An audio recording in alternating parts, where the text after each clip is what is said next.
eu vou falar sobre algo que parece tão batido numa igreja evangélica, que é sobre a cruz. E devo dizer que, enquanto eu preparava essa palavra, várias vezes eu me senti constrangida, aí eu chorei mesmo. E se eu não cuidar, eu acho que eu vou chorar aqui também. Mas essa não é a minha missão, fazer ninguém chorar. Eu gostaria de passar para vocês algumas coisas que eu tenho meditado sobre a cruz. E o que acontece? Algumas pessoas que ainda estão começando na igreja evangélica acham muito estranho como a gente louva o Senhor, como a gente exalta o Senhor, e fala assim, poxa, mas tudo Jesus, Jesus, chega a ser até cansativo. Uma médica uma vez veio aqui, ela falou, Rosana, vocês louvam muito Jesus, né? Fico falando Jesus, Jesus. Mas, às vezes, é porque nós não temos ainda, ou não tivemos ainda a revelação do que Jesus fez, de quem Jesus é. E, às vezes, as pessoas, elas falam assim, ele morreu. Hoje em dia, quantos morrem? E depois que Jesus veio, quantos mártires? Imagina, lá em Roma, ser comido por leão. Quantos? Pedro crucificado de cabeça para baixo. Jesus morreu como todos os outros homens. Então, às vezes, nós não reconhecemos a grandeza do que Jesus fez, porque outros homens também morreram de forma sofrida. E, às vezes, nós não damos o devido valor.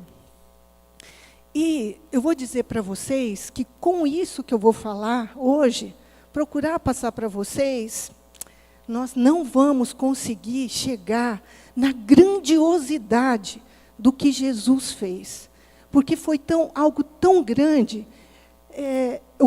Esse versículo que eu coloquei aqui, eu uso ele para muitas coisas na minha vida. Está escrito assim, em Coríntios, 1 Coríntios 13. Todo mundo lembra desse capítulo como o capítulo do amor. Mas eu gosto muito dele, no finalzinho dele diz assim, até agora, vemos como em espelho, obscuramente, então veremos face a face. Agora conheço em parte, então conhecerei como também sou conhecido. Por que eu uso esse versículo para muitas coisas na minha vida? E gostaria de compartilhar isso com vocês também, porque tem muitas coisas que nós não sabemos que acontece conosco. Nós não temos ainda a visão do todo, do mundo espiritual, do tempo, como Deus tem. Então, muitas coisas nós só vamos entender lá na frente por que nos aconteceu algo, por que Deus permitiu que acontecesse algo conosco, porque Ele tinha propósitos. Só que, no momento, nós não entendemos muita coisa. E, em relação à morte de Jesus na cruz, nós não temos a visão do mundo espiritual. A nossa visão é muito limitada. Então, muitas coisas nós não conseguimos ainda entender na sua plenitude. Por isso que Paulo, ele fala, hoje nós vemos, como espelho, nós temos às vezes até um pouquinho obscuro. Então, quando nós estivermos com o Senhor, definitivamente, ressuscitados, nós formos arrebatados, temos os nossos corpos transformados, estivermos com o Senhor, a nossa visão vai estar aberta, totalmente aberta. E nós vamos poder entender muita coisa que agora nós não conseguimos. Então, eu vou falar assim, Senhor, então por isso que aquele dia meu carro quebrou, o Senhor estava me livrando, eu tinha que chegar atrasado no meu trabalho, porque o Senhor estava me livrando de uma confusão que ia ter lá. Poxa, Senhor, olha, eu te julguei tão mal naquele dia, porque nós não conseguimos entender muitas coisas. E também, quando nós estivermos lá, a nossa visão espiritual vai estar tão aberta que nós vamos ver os anjos, nós vamos ver a grandiosidade do nosso Deus e de quem realmente Jesus Cristo é. Porque na nossa humanidade, nós comparamos muito Ele conosco. E Ele veio como homem. Jesus veio como homem.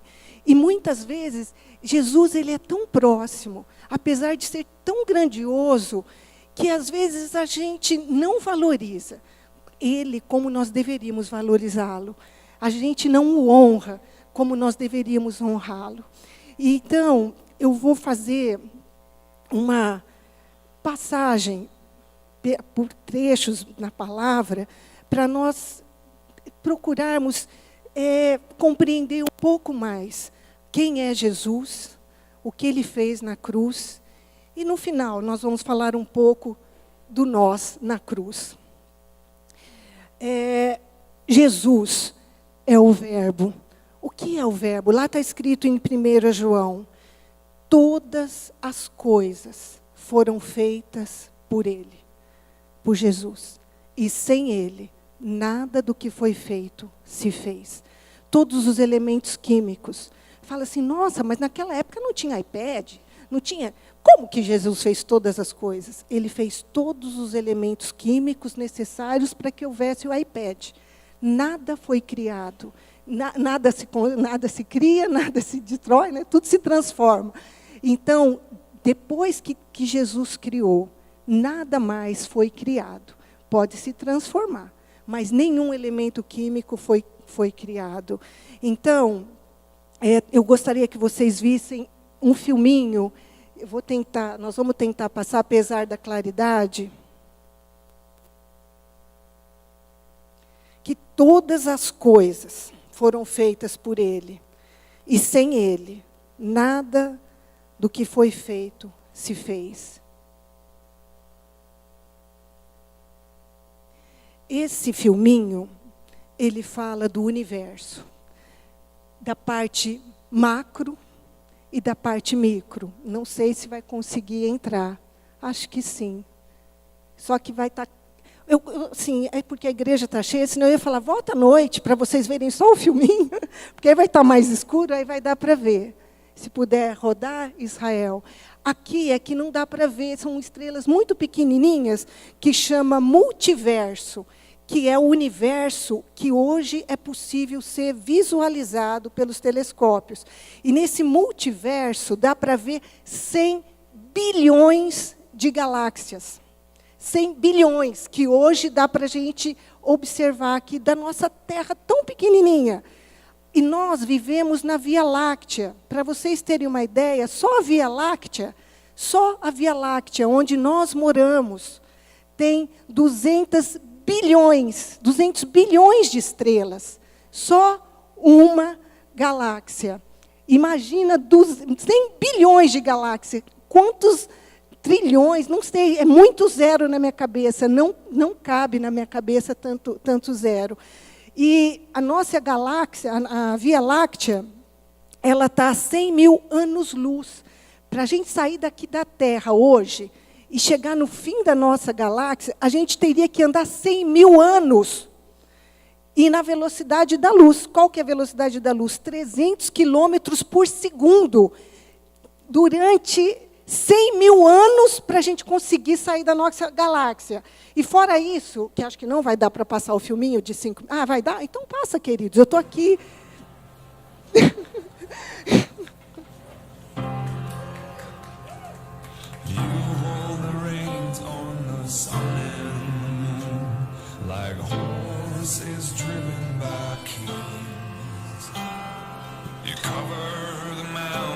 The valleys below with the breath of your mighty wings. All treasures of wisdom and things to be known are hidden inside your hand.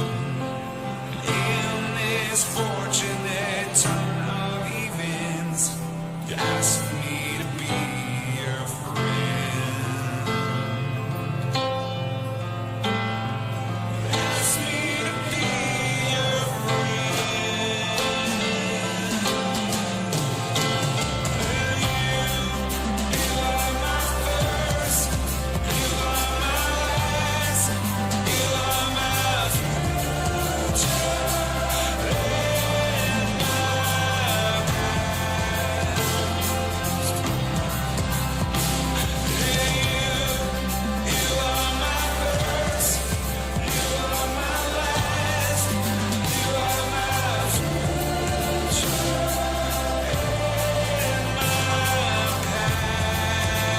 Ele fez o universo, mas ele fez a gota da chuva, a bactéria dentro da gota da chuva.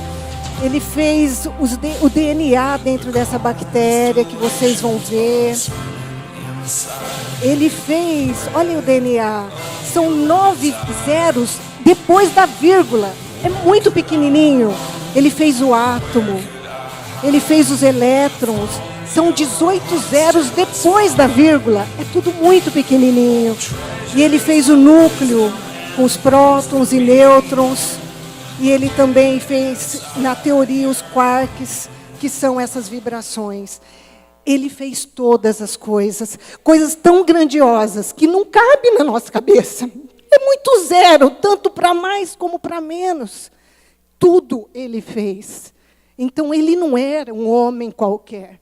Ele fez todas as coisas nos céus e na terra. E para ele vir nessa terra, ele começou a morrer. Ele teve que morrer para ele mesmo. Porque Jesus teve que se esvaziar. Como está escrito lá em Filipenses.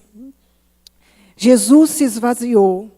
Ele, subsistindo em forma de Deus, não julgou com usurpação o ser igual a Deus.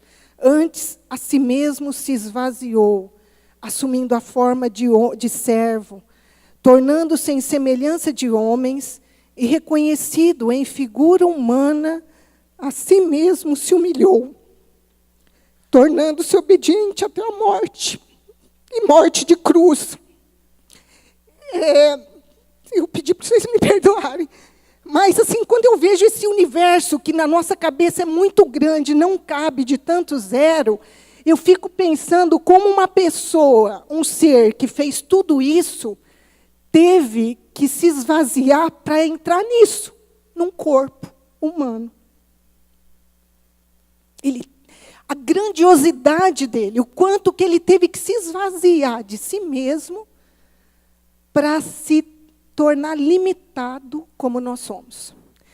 E quando Jesus esteve aqui como homem, ele não veio como Deus, porque depois nós vamos ver que não tinha, ele não conseguiria cumprir a missão dele se ele tivesse vindo como Deus. Ele tinha que vir como homem nas nossas limitações. Então, quando ele esteve aqui, ele era exatamente como nós. Ele sentia as dores, ele se magoava, ele tinha que trabalhar, sabe? Exatamente como nós. Então, Jesus, o Filho do homem, porque ele fala que o verbo, quando eu falei o verbo, né? Todas as coisas foram feitas por ele. O que é o verbo? O verbo é o que realiza, é as atitudes, as ações. Verbo é ação. Jesus era a ação de Deus. E ele fala, o verbo se fez carne e habitou entre nós. Então ele deixou o que era divino, aquela grandiosidade que ele fez, para se tornar limitado na nossa carne, como nós. E também, apesar disso, ele era filho de Deus, mas ele não usou dos atributos de Deus, do poder de Deus, como filho de Deus, mas como homem. E aí, como filho de Deus, ele fez muitos milagres. Como foi falado aqui hoje, ele curou, ele expulsou demônios, ele veio para os abatidos de coração, ele era afetuoso, ele era puro amor. Só que uns criticavam, falavam que ele era filho de Beelzebul, né? E aí um dia Jesus perguntou para os discípulos dele, afinal de contas eles andavam com ele no dia a dia. Ele falou, será que esses moços sabem quem eu sou? Né? O que vocês dizem? Quem dizem que eu sou? Aí eles falaram, alguns dizem que você é Elias, outro João Batista, que já tinha morrido, outro Jeremias, ou um dos profetas, porque ninguém pode fazer o que o Senhor faz. Mas ele perguntou, e vocês? Quem que vocês falam? Quem que vocês dizem que eu sou, se alguém pergunta? Naquela hora, Pedro virou e falou assim, tu és o Cristo, o ungido, o Filho do Deus vivo. Aí ele fala, bem-aventurado és, Pedro, porque não foi revelação de carne. Isso não foi coisa da mente, mas foi o próprio Deus que deu essa revelação para Pedro. E é essa revelação que nós temos que buscar do Senhor. Quem é Jesus na nossa vida? Será que é um Deus teórico? Um Jesus que nós ouvimos falar? Ou nós tivemos a revelação desse Deus vivo, né, que tu és o Filho de Deus, né, tu és o Cristo, Filho de Deus. Só que não é só isso. Também tem o mundo espiritual. Jesus e o mundo espiritual, Pedro teve essa revelação. E é interessante que os judeus não conversavam com os samaritanos. E muito menos homem conversava com mulher. E a única pessoa que Jesus se revelou como Cristo foi exatamente para uma mulher samaritana. Que ele deixou claro para ela, sou eu que falo contigo. Então ela teve uma experiência com Jesus. Porque já estava escrito, como nós vamos ver, muitos anos antes da vinda de Cristo. E todo o povo ansiava pela manifestação de quem seria o Filho de Deus que viria na Terra, porque já estava anunciado, né? Agora, as pessoas comuns, como nós, os homens, eles não conseguiram discernir Jesus.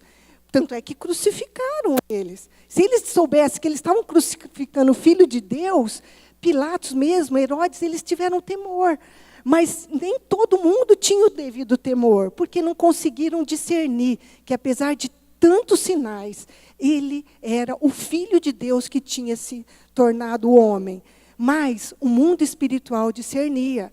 Quando ele expulsava algum demônio, ou curava algum enfermo, os demônios se prostravam na presença dele e começavam a reconhecer Jesus. Tu és o Filho de Deus, o Cristo. E ele mandava eles ficarem quietos. Porque, na verdade, eles tinham uma visão do mundo espiritual. Os demônios têm a visão do mundo espiritual, porque tem o mundo espiritual, que é aquilo que eu falei, que nós, por enquanto, não conseguimos ver na sua plenitude.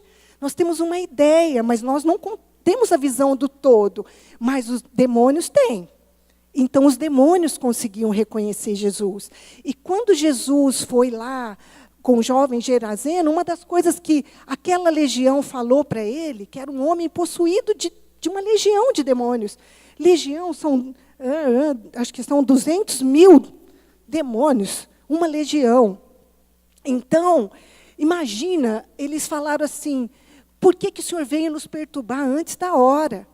Eles conseguiram discernir quem era Jesus. Que ele era um ungido de Deus, que ele tinha nascido de uma semente incorruptível. Agora, próximo, nós temos uma luta aí. Jesus, ele não veio nesse mundo apenas, e que é muita coisa, nos orientar, nos ensinar, nos dar direção, nos dar a dica realmente de como viver nesse mundo em cada situação. Ele não veio apenas curar enfermidades, expulsar demônios. A missão maior dele foi restaurar aquilo que havia se perdido. Ele veio para restituir aquilo que nós entregamos para Satanás. Porque o que está escrito? Está escrito assim, próximo. Os céus são os céus do Senhor, mas a terra a deu aos filhos do homem. Por que muitas vezes as pessoas falam assim, mas por que Deus permite que aconteça isso, aquilo na terra, tanta maldade? Porque Deus, ele é um cavalheiro. Ele é uma pessoa extremamente educada, muito bem educada. Ele entregou a terra para os homens. E ele não faz nada na terra se não for através de nós. Assim, por isso nós temos que orar. Orar. E porque através das nossas orações, Deus pode agir. E ele deu essa autoridade ao homem. Então, ele não vai atropelar as coisas. Só que isso tem um tempo. Tudo está determinado. Né? Então, o que acontece? Quando Deus criou o homem e colocou no jardim, ele deu liberdade e autoridade para cultivar o jardim, para cuidar dele. A única coisa que ele tinha pedido, ele falou, olha, você pode comer de tudo, menos dessa árvore. Mas por que Deus colocou aquela bendita árvore? Para dar liberdade para o homem. Ele não nos fez robôs. Ele deu a liberdade da gente obedecê-lo ou não. E por isso que tem aquela árvore ali, teve aquela árvore. E aí, Deus tinha intimidade com o homem. Todos os dias ele vinha, conversava, ele com Eva. Só que aí um dia, o inimigo, muito astuto, na figura da serpente, começou a semear dúvida no coração de Eva, ao ponto dela começar a não acreditar muito nas coisas que o Senhor tinha dito, que ela talvez não morresse com aquela atitude. E ela resolveu experimentar. E deu ao marido e ele também. Com essa atitude, essa simples atitude, ela entregou, eles entregaram a autoridade que Deus tinha dado para o homem, para o inimigo. Por quê? Porque eles se submeteram a uma ordem do inimigo. E aí, a gente se tornou refém dele. Ele começou a tomar conta. Por isso que ele é o príncipe desse mundo, porque o próprio homem entregou isso a ele. Só que como foi um homem que entregou isso a ele, teria que vir um homem, na figura de um homem, para tirar isso da mão dele. Então, Jesus, se ele tivesse vindo como o poder todo-poderoso de Deus, o diabo ia falar assim: Senhor, isso não é justo. Olha, eu não posso me comparar ao Senhor, porque isso não é justo. E não seria justo mesmo. Por isso que Jesus veio como homem, e ele lutou como homem para tirar essa autoridade do inimigo. Então, está escrito aqui: Deus deu a terra ao homem e este foi instrumento de queda. Legalmente, um outro homem deveria ser instrumento de redenção. Por isso que Jesus teve que vir como homem. Próximo. E lá, Satanás, hoje foi falado muito, e eu acho que é uma coisa que tem sido pregado muito, de nós estarmos afiados com a palavra. O mundo espiritual, eles conhecem a Bíblia de capa a capa. Eles conhecem tudo da Bíblia. E o Satanás também, o inimigo também. E lá, logo no comecinho, logo que a Eva, eles erraram e tudo, o que está escrito lá? O que Deus falou para a serpente? Porém, inimizade entre ti e a mulher, e entre a tua semente, que é a semente do mal, e a semente dela. E a semente dela te ferirá a cabeça. Quem é a semente dela? Jesus, que nasceu de mulher. E tu ferirás o calcanhar. E realmente, o preço não foi fácil. Esse ferir o calcanhar aí de Jesus foi muito pesado. Então, aqui, eu achei lindo também, a apóstola Valnice que escreveu isso na apostila. Satanás, ele tinha usado a mulher para trazer a queda. Mas Deus é tão lindo para a gente não se sentir culpada pela eternidade, que foi por causa de Eva, que nós estamos passando tudo isso. Ele, na misericórdia dele, aprove a Deus usar a mulher para trazer a redenção, porque Jesus nasceu de mulher. Para entrar nesse mundo, o caminho é um nascimento físico. Satanás, ele não entra pela porta, como foi dito. Ele usa os corpos das pessoas, esses espíritos. Ele não nasceu nesse mundo, mas Jesus nasceu nesse mundo pela via certa, que foi mulher. Próximo. Jesus, o Cordeiro. Quando a gente fala de Cordeiro, às vezes, para a nossa realidade, isso é algo tão distante, porque a gente nem come carne de carneiro todo dia. Mas para o povo judeu, o cordeiro é algo comum. E o cordeiro da Páscoa, quando João viu Jesus andando no ministério dele, ele falou: eis o Cordeiro de Deus, aquele que tira o pecado do mundo. E eu tinha uma dúvida, porque eu falava assim: Senhor, Jesus morreu, mas tem tanta gente pecando, como que ele tirou o pecado do mundo? Se tem tanta maldade, tanta gente mata, rouba, adultera, né? E a gente vai tentar falar isso aqui um pouco hoje. E os judeus entenderam que Jesus era o Cordeiro de Deus. E para ser o Cordeiro do sacrifício, não era qualquer cordeiro. Tinha que ser um cordeiro macho, de 1 ano, sem defeito. Então, não era um cordeiro defeituoso, um velhinho que não servia mais para nada. Esse sacrifício tinha que ser um cordeiro puro, santo. Por isso que o Espírito Santo, que o pastor Elcio ministrou hoje, cobriu Maria, para que a semente não fosse contaminada com a semente de Adão. Mas ele nasceu como homem, certo? Então, isso foi... Era o Cordeiro de Deus, que é Jesus. E lá em Hebreus está escrito o seguinte, que sem derramamento de sangue não há remissão. O que é remissão? Eu procurei no dicionário, gente, até parece o Aurélio Buarque de Holanda, pai do Chico lá, era convertido, porque olha o que ele escreveu no dicionário. O que é remir ou redimir? Adquirir de novo. Jesus veio tomar a autoridade de Satanás para nos devolver, que a Rose falou hoje tremendamente. Ele veio nos resgatar, veio pagar uma dívida, libertar de uma dívida, livrar do cativeiro, reabilitar. Isso que é o que Jesus veio fazer, ele veio nos redimir. Por quê? Porque aí nós erramos, e a gente estava na mão do inimigo. E agora, ele veio para restaurar todas as coisas. E aí, Jesus fez todas as coisas de forma consciente.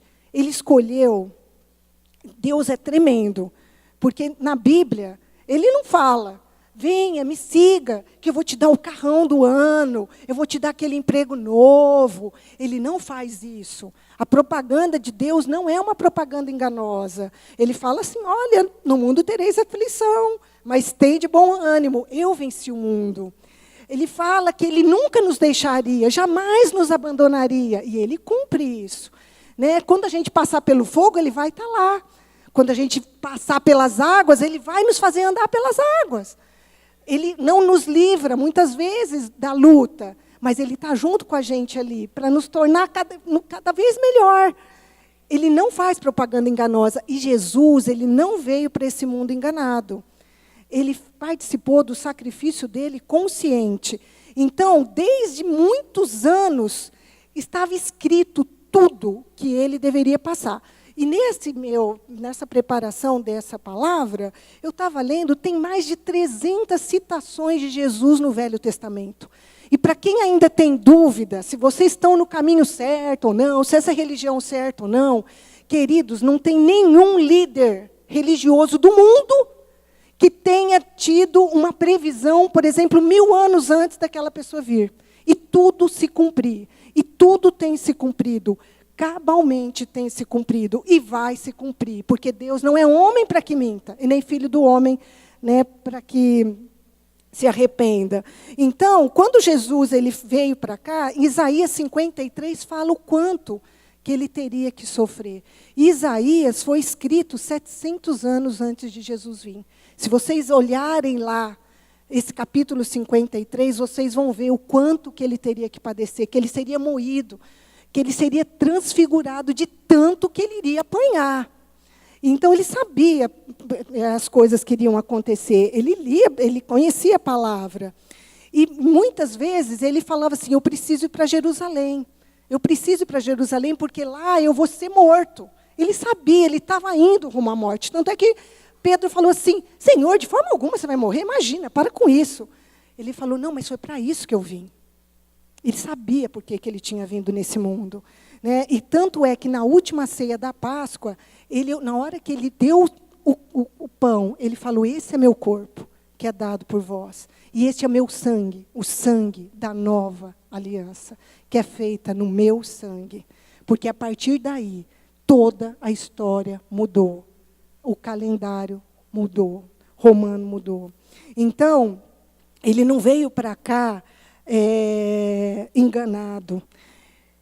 E isso que eu queria trazer, que Deus falou mais profundamente no meu coração. Pode passar o próximo. Que era quando ele foi para a ceia, aí eles foram para o jardim. E essa é uma passagem muito conhecida, mas Deus quis que eu parasse aqui e pensasse, meditasse sobre isso. Porque ele chamou Pedro, Tiago e João, que eram as pessoas que de Jesus não tinha preferência. Ele amava todos os discípulos. Mas alguns discípulos amavam mais Jesus do que os outros, por isso eles estavam mais perto de Jesus.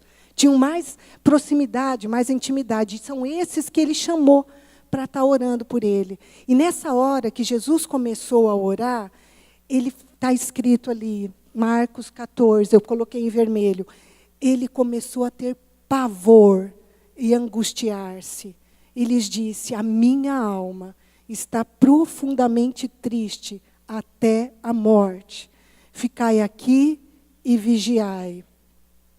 Aí em Marcos também, um pouquinho mais para frente, vigiai e orai, para que não entreis em tentação.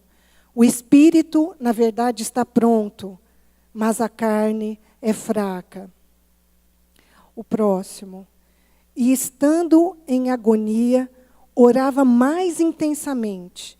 E aconteceu que o seu suor se tornou como gotas de sangue caindo sobre a terra.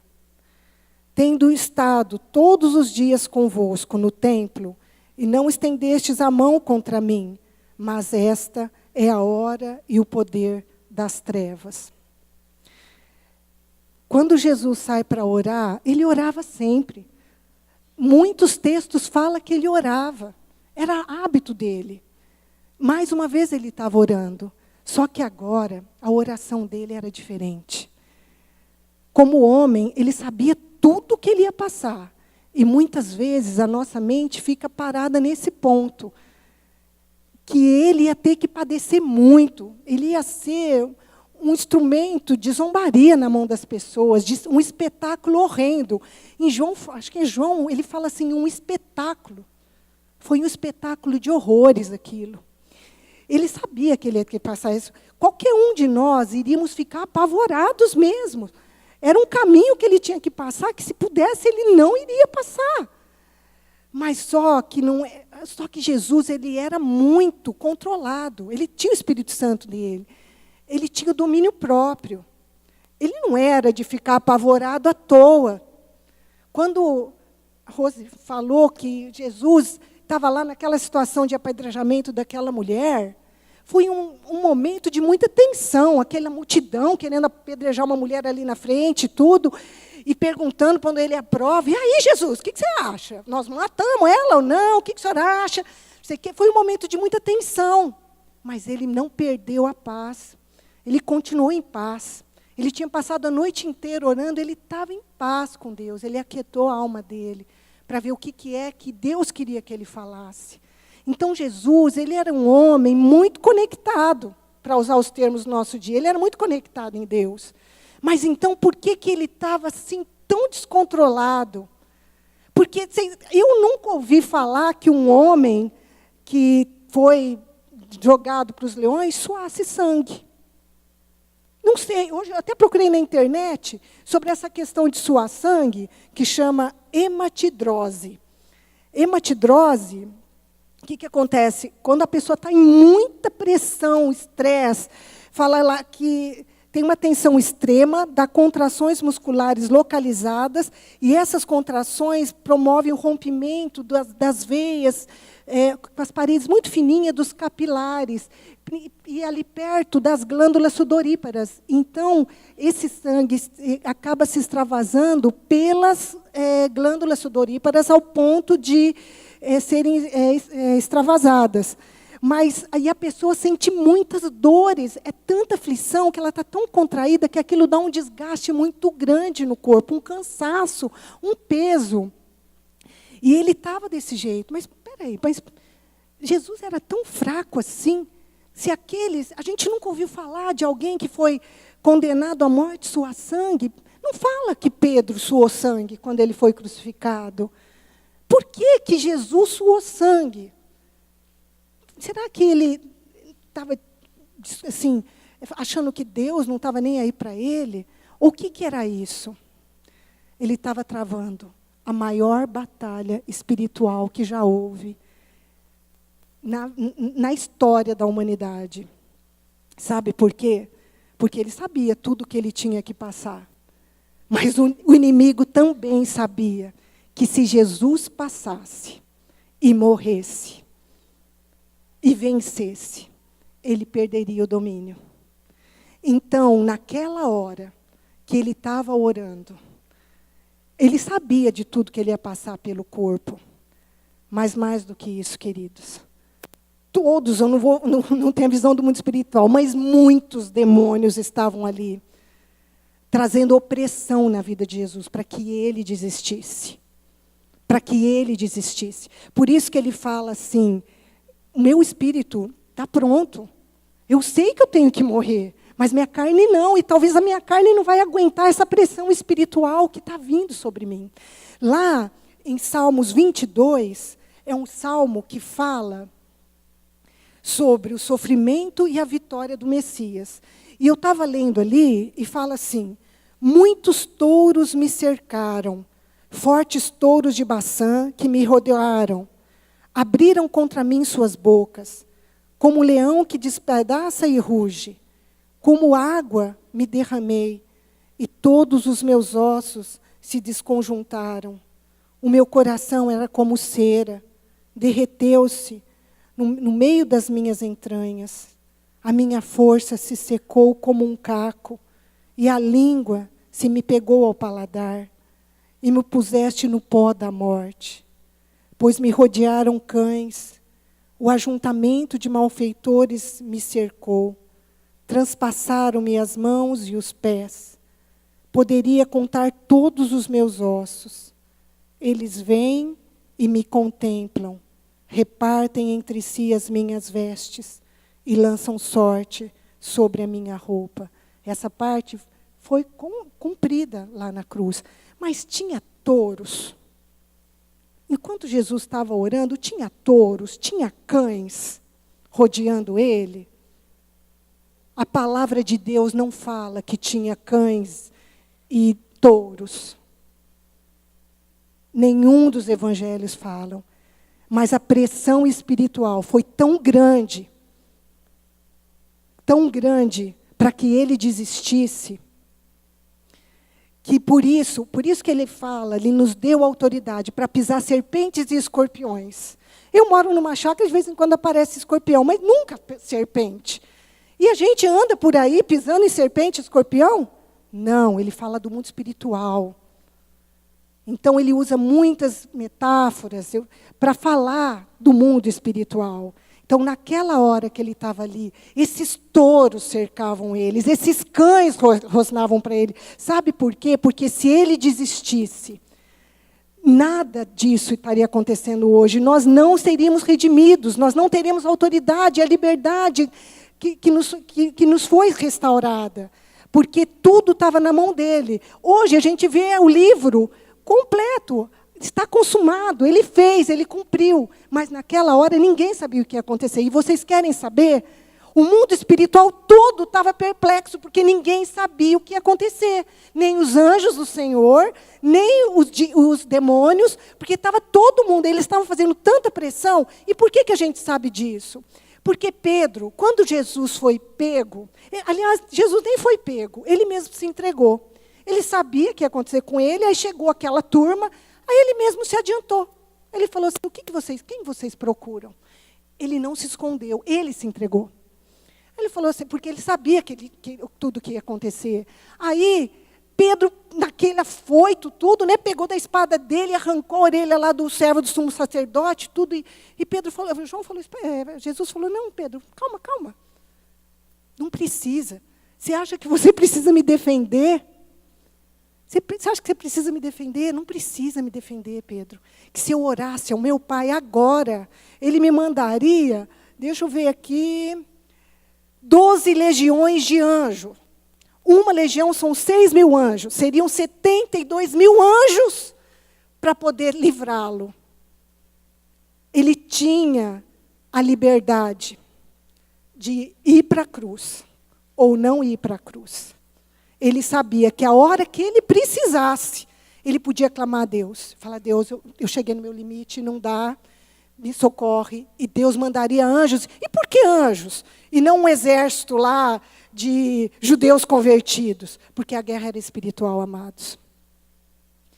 Então, não é um pagador de promessa na Semana Santa, que pega a sua cruz, faz uma promessa e fica lá andando, eu vou cumprir minha promessa. E que fala assim, isso daí qualquer um faz, qualquer um morre. Quantos morreram como mártir? Não. O que Jesus enfrentou, ninguém no mundo enfrentou. Ninguém no mundo enfrentou. Por isso, não tem outro caminho para a gente chegar a Deus, se não for pelo sangue dele, que tem todo o poder, que ele derramou. E ele começou a morrer lá atrás, quando ele se esvaziou. E ele começou a derramar o sangue dele no suor do sangue, porque ali a batalha foi mais feroz. Quando ele começou a suar sangue, ele já começou a redimir essa terra. Porque sem derramamento de sangue, não há remissão, não há perdão. Isso no mundo espiritual. Por isso que muitos centros de macumba, por aí, eles fazem trabalho de sangue. Eles pedem sangue. Nós, na nossa limitação, a gente não consegue entender a totalidade do mundo espiritual. Mas no mundo espiritual, o sangue fala. Por isso que quando fala no nome de Jesus, como a Rosa ministrou, tem muita autoridade. Os demônios temem e tremem. Eles creem e tremem. Então, ele escolheu, então foi isso que eu queria repartir com vocês, que não foi algo tão simples, que ele simplesmente pegou e foi. Para ele ir para a cruz, ele teve que enfrentar uma batalha espiritual, porque aí sim, conforme ele foi, aí ele sofreu por tudo aquilo, bateram nele, cuspiram nele, deram na cabeça, deram chicotada, tudo aquele terror lá que a gente viu naquele filme lá, Paixão de Cristo. E quando ele carregou a cruz, a palavra de Deus fala que ele, carregando a sua cruz, ele próprio seguiu para o Calvário. E aí a irmã Adriana, aqui da nossa igreja, teve essa revelação. Ele falava, Senhor, mas por quê? Por quê? O que te motivava a continuar indo? O que te dava força? Porque ele lá atrás já estava com as forças dele sugadas. E quantas vezes nós mesmos, tem hora que parece que tem coisa que suga a nossa energia, suga as nossas forças, e o nosso corpo dói. E como é difícil carregar esse corpo nesse mundo, porque tem hora que ele é tão pesado. Imagina ele, depois de ter enfrentado uma luta lá no Getsemane, carregar aquela cruz ainda, e para concluir tudo o que ele tinha que fazer. Porque ele pensava em mim, ele pensava em nós. A motivação dele não era para ele, porque ele já era filho de Deus. Mas se ele fracassasse ali, não tinha mais solução para nós. Então, o que motivou ele, o que a dar cada passo, foi ele pensar em nós. Ele teve isso que deu força. É isso que deu força. E tem até uma música, ele pensava em mim, pensava em nós, né? Sobre a crucificação. E aí, outra coisa linda que fala, ele fala em João, a minha vida eu a dou, ninguém tira ela de mim, eu é que dou. Então, Satanás, ele não tem nem do que fala, se orgulhar, que ele falou assim, eu peguei e matei Jesus. Quando Jesus foi crucificado, o que acontece? É uma morte muito longa, demorada, judia da pessoa, e fica lá o corpo pendurado muito tempo. Então, para antecipar o sofrimento daquele condenado, o que eles faziam? Era comum, naquela época, eles quebrarem as pernas dos mortos. Porque quando a pessoa está crucificada, ela se apoia nos pés, mas quando perde o apoio dos pés, o peso do corpo vem. E quando esse peso vem, a pessoa não consegue expandir o pulmão. E ela morre por asfixia. Então, quando a pessoa demorava para morrer, eles quebravam os ossos. Mas nenhum osso de Jesus foi quebrado. Sabe por quê? Porque ninguém tirou a vida de Jesus. Ele mesmo a deu. E ele esperou cada coisa se cumprir.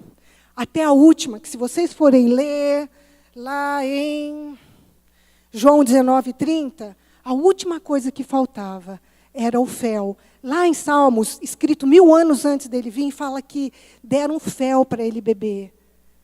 Deram fel. Imagina alguém com a boca seca. e dá algo amargo. E às vezes eles achavam que misturavam alguma substância lá, para deixar a pessoa um pouco torporosa, para não sentir tanta dor, não sofrer tanto. Ele negou aquilo, sabe por quê? Ele quis sentir toda a dor. Para ninguém falasse assim, ele se dopou. Ele morreu dopado. Jesus não morreu dopado. Ele morreu consciente. E quando ele tomou o cálice, e quando Jesus, lá está escrito em João 19:30, e quando Jesus tomou o vinagre, disse, está consumado, quer dizer, está completo. E inclinando a cabeça, entregou o Espírito. Por isso que ele fala, ninguém tira a vida de mim, eu mesma dou. Então é diferente, por exemplo, de um bandido, muito procurado pela polícia, que vai e se entrega. A polícia não tem mérito nenhum. Por quê? Porque o cara se entregou.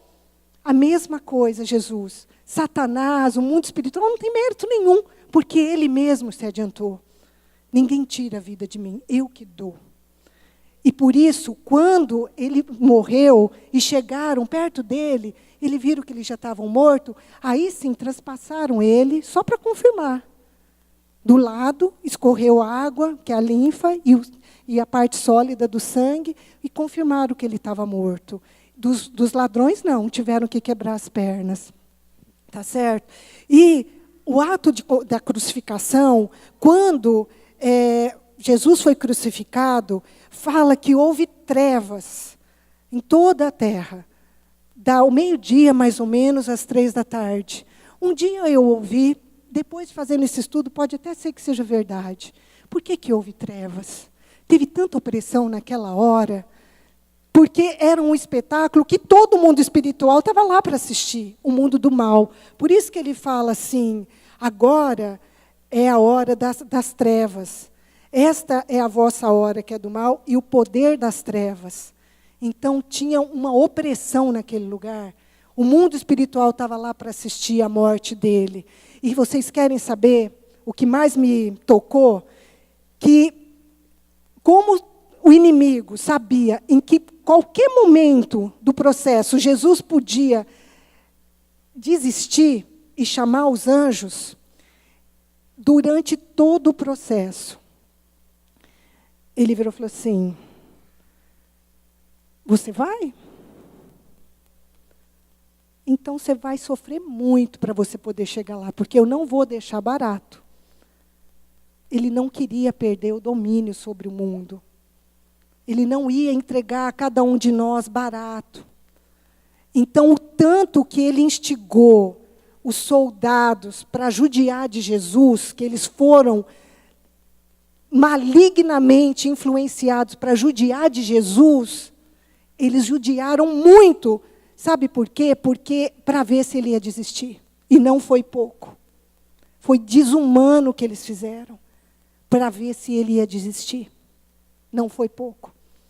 Porque ele sabia que enquanto ele não morresse, ele desistisse, ainda havia uma chance para ele. Então, isso tocou muito no meu coração. E sabe, queridos, aí, e foi bem na Páscoa, e Páscoa fala de libertação. Jesus não foi à toa, que ele foi sacrificado como cordeiro na Páscoa. O cordeiro vivo que desceu do céu, para nos redimir, para mudar a nossa história, assim como ele mudou a história do povo de Israel. Ele veio mudar a nossa história. Hoje nós temos oportunidade das coisas não nos aprisionarem mais. Nós termos domínio sobre tudo que nos oprime, tudo que nos prende, o medo, a ansiedade, a angústia, a vaidade, essas coisas que nos rodeiam, né? Porque ele nos capacitou, ele nos deu esse poder. E mais do que isso, o sangue dele nos redime. Se nós erramos, e temos errado, e erramos, não tem pecado maior. Paulo matava mulheres, homens, crianças. Ele foi um assassino. Mas quando ele teve um encontro com o Senhor, ele se arrependeu do que ele fez.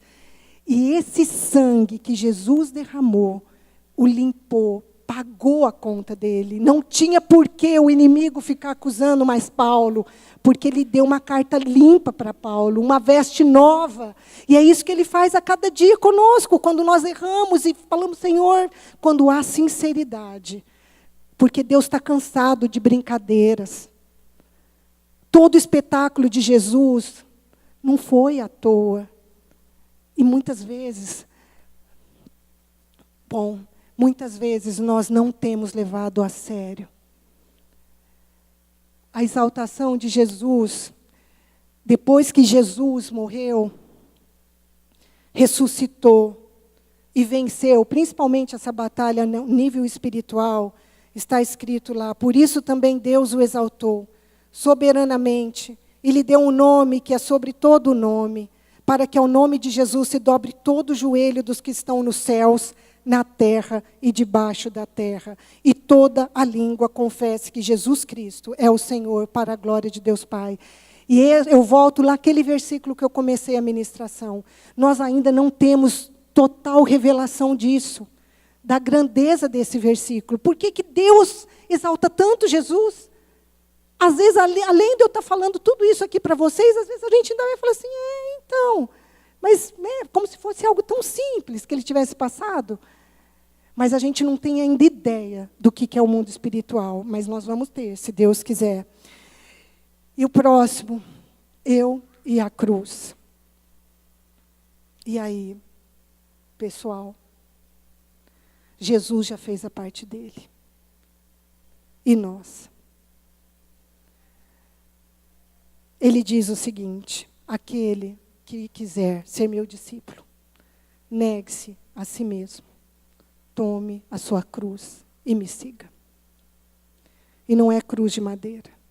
A maior dificuldade é morrermos para nós mesmos. É nos esvaziarmos do nosso orgulho, da nossa vaidade, da nossa mágoa, dos nossos preconceitos, das nossas raivas, das nossas justificativas, do nosso eu todo-poderoso. É muito difícil isso. Essa é a nossa cruz.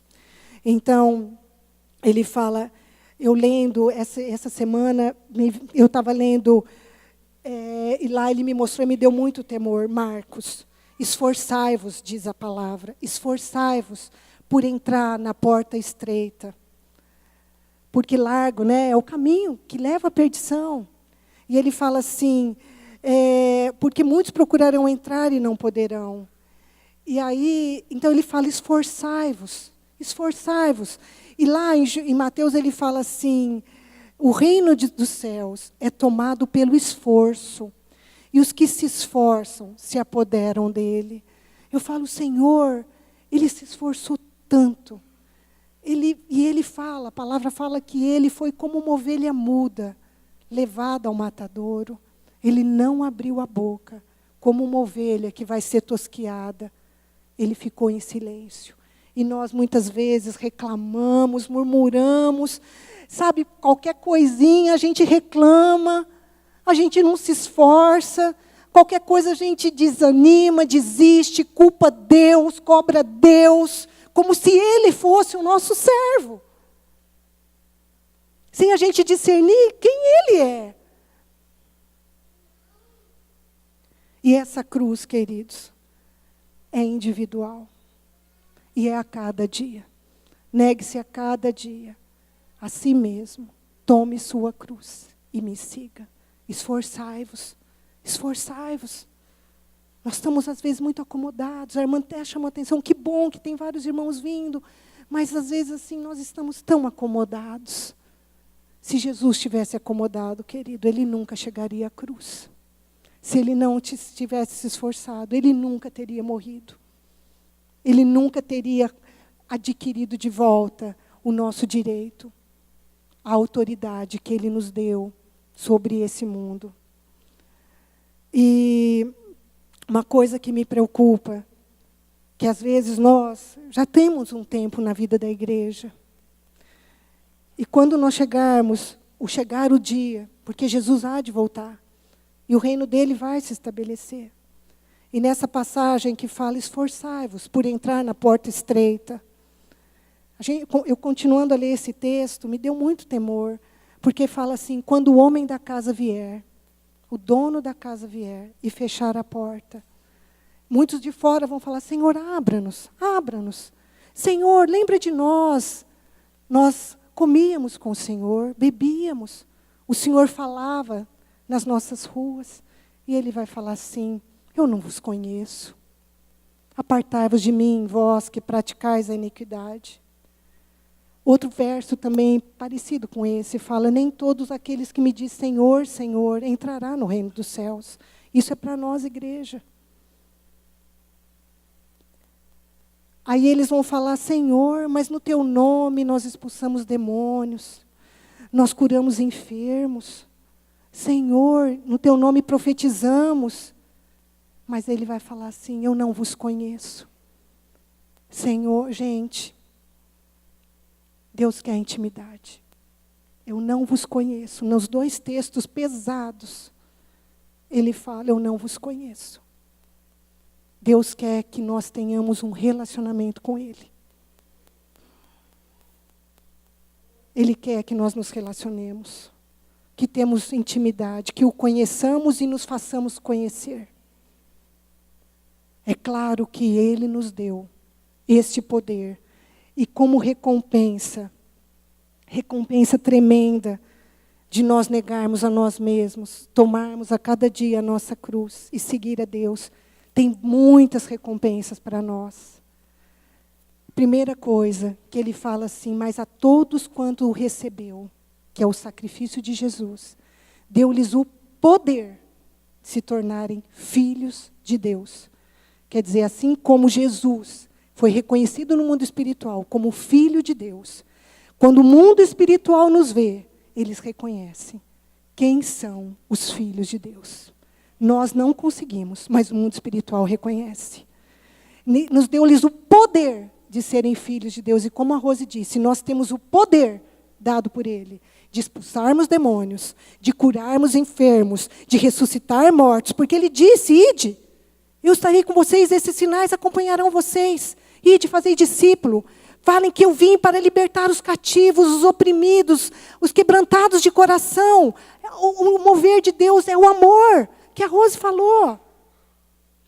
Mas também não é só o fazer. Porque assim, primeiro, nós temos que ter um compromisso com o Senhor. Reconhecer os nossos erros, abrir o nosso coração, confessarmos os nossos pecados, que é quando a gente faz quando aceita Jesus. Mas o mundo tem que ver que nós mudamos. Se a gente não tiver atitudes que condizem com a nossa identidade de cristão, nós não somos cristãos. Nós podemos vir na igreja 20 anos, 30 anos. Se as pessoas não virem em nós atitudes que condizem com o que a gente fala, nós não somos cristãos. Porque a fé sem obra é morta. Pode falar, eu tenho fé. Eu vou na igreja. Mas se não tiverem as obras, as nossas ações, a prática, isso não tem valor. E como o pastor Elcio falou, se a gente estiver com o Senhor, os frutos do Espírito são naturais. Eu não vejo nenhuma maçã sofrer, uma macieira sofrer para dar maçã. Ui, agora eu vou dar maçã. Pum, surge a maçã. Ela naturalmente dá a maçã.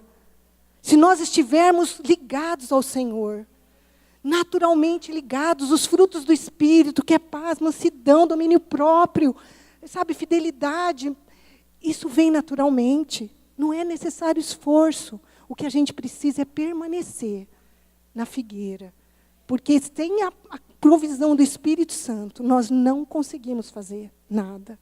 Mas aprove a Deus, na nossa limitação, na nossa pequenez, habitar em nós e fazer moradia em nós, como foi dito pelo pastor Elcio. Para terminar, vamos passar... Olha, não sei se vocês vão conseguir ver, mas é facinho de vocês pegarem no YouTube. Tem um rapazinho lá orando, aí ele recebe uma pedrada na cabeça. Ele começa a chorar. Por quê, Senhor? Aí, na hora que ele olha, é que a gente não consegue ter essa visão no mundo espiritual, mas Jesus está lá, recebendo o maior número de pedradas. E ele fala assim, você está bem? Só alguma pedrinha é que te atingiu.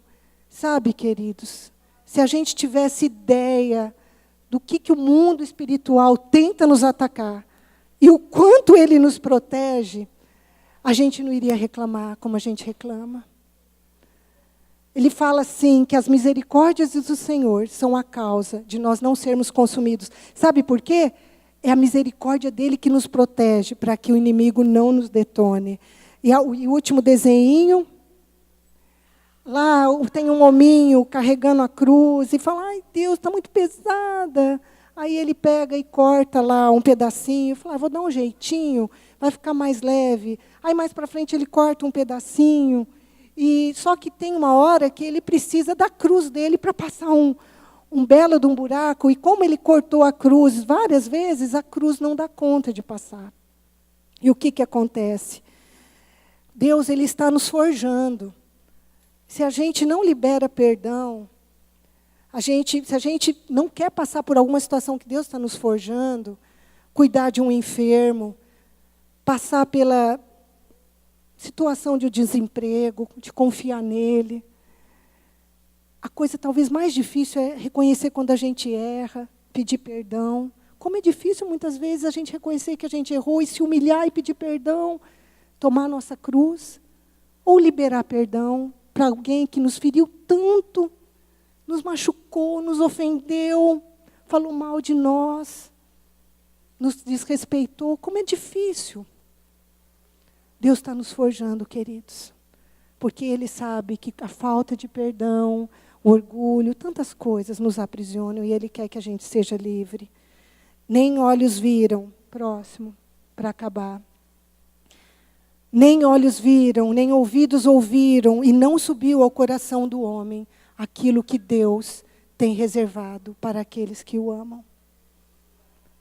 Muitas coisas o Senhor tem reservado para nós.